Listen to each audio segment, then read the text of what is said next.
Benvenuti boys and girls nella nostra Health Zone, io sono Ilias e oggi sono qui con un nuovo video fiammeggiante. Oggi sono qui da solo perché ultimamente non abbiamo molto tempo per registrare reaction io e Leon, ma vi promettiamo che arriveranno al più presto e ho pensato come potremmo o come potrei occupare questo tempo libero di pausa nel canale. Ho pensato di introdurre un nuovo format che in realtà non è un format completamente nuovo qui sul mondo del web, perché ci sono canali a bizzeffe che fanno sta cosa qui, ovvero di quello di fare review di album. Visto che io sono sempre stato un grande collezionista e tutto, ho deciso di introdurre questo format nel canale. Sinceramente non so se avrà successo oppure il contrario, però tentare non nuoce. E oggi farò la review di Bleach dei Nirvana. Nirvana, non so se l'ho mai detto in qualche video, è la mia band preferita in assoluto. Grazie a loro che mi sono appassionato veramente alla musica e ho iniziato a suonare a tempo pieno la chitarra. Quest'album qui il loro primissimo album uscito nell'89, adesso io sinceramente non ricordo il giorno e il mese esatto, ma quello penso poco importi, anche perché è un album sì uscito nell'89, registrato sotto l'etichetta Sub Pop, etichetta famosa ai tempi perché è stata quella che ha spinto tutte le band grunge un po' al successo, come ad esempio gruppi del tipo Melvins, Soundgarden, Mudhoney, Sonic Youth, tutte quelle band lì. Personalmente non è il mio album preferito da parte della band, il mio preferito in assoluto è In Utero, però secondo me quest'album qui è più che sufficiente e merita tantissimo.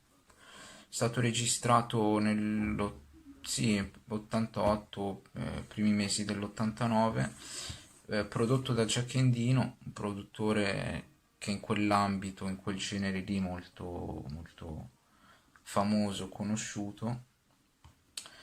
Eh, Tra l'altro io possiedo la versione deluxe che è praticamente una specie di cofanetto, sì, bello spesso, non c'è tutta la parte di plastica che c'è di solito, quella degli album, ma è tutto in carta, in pratica. E presenta anche un fierissimo libricino, molto molto fiero, contenente varie foto dei loro primi concerti, perché come ho già detto quest'album qui era il loro primissimo.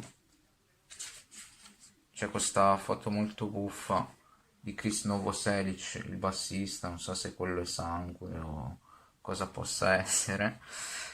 E niente, fatto bene. Questa versione deluxe. Qui tra l'altro abbiamo le foto dei tre membri che hanno suonato per quest'album qui, Cobain, Chad Jennings e Chris Novoselic. Chad Jennings successivamente dopo quest'album è stato sostituito, come ben sapete, da Dave Grohl, che è l'attuale frontman dei Foo Fighters, di cui vi abbiamo portato una reaction pochissimo tempo fa, credo forse massimo un paio di settimane fa, ora non ricordo. E quest'album ha sonorità molto più punk rispetto agli altri due, che alla fine in totale di album ne hanno fatti tre.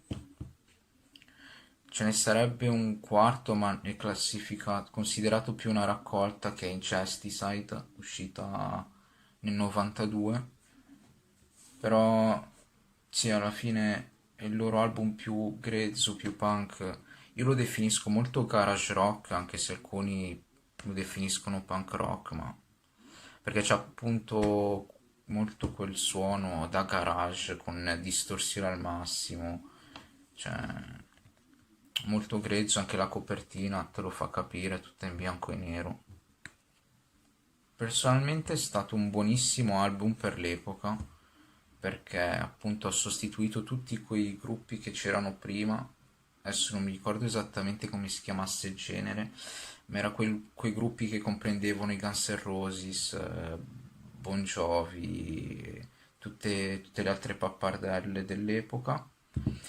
Finalmente, perché quel genere purtroppo io, o per fortuna, non l'ho mai sopportato, sia per quello che le band rappresentavano all'epoca, sia perché non è il mio genere. Quest'album qui comunque rappresenta un pilastro della scena grunge. Non ha avuto così tanto successo come i successivi due, però merita. Love Buzz è stato tra l'altro il primo singolo rilasciato e inizialmente l'idea era quella di fare un EP, cosa che l'etichetta Sub Pop spingeva parecchio, solo che poi hanno optato per fare uscire direttamente un album intero. Sì, Love Buzz era il primo singolo. Personalmente le mie preferite sono Negative Creep e School, soprattutto il riff di chitarra di School, cioè, è bellissimo, non saprei come descriverlo, molto potente, molto veloce. Ci sono tante band che all'epoca erano sotto contratto a questa etichetta discografica, come ad esempio Soundgarden, Melvins, Mudhoney, Sonic Youth. Diciamo sì che gli unici che hanno avuto più successo di queste band qui erano appunto Nirvana, Soundgarden.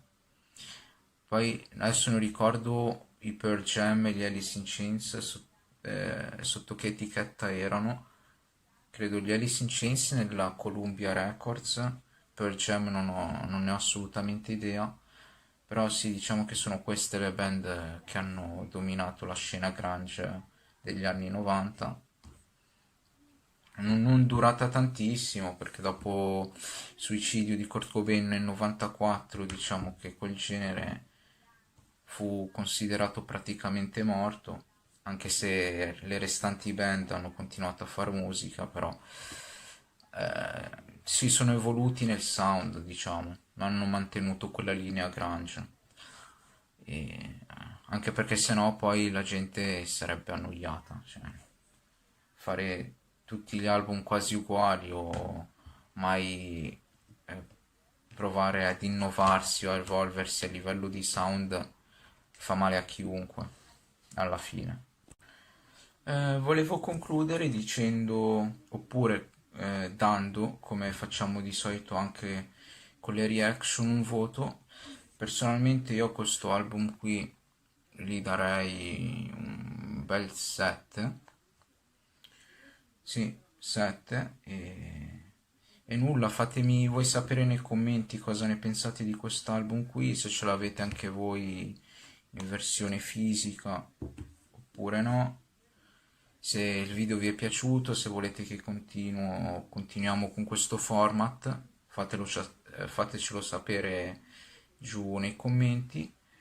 Come al solito vi ricordo di iscrivervi, che è fondamentale se volete far parte della fierissima Hellzone e entrare a far parte, diciamo, non di fan ma di una famiglia, di commentare, quello ve l'ho già detto, e di cliccare sulla campanella per ricevere le notifiche ogni volta che pubblichiamo un video. Detto questo, io vi saluto, dalla nostra Hellzone è tutto, bella.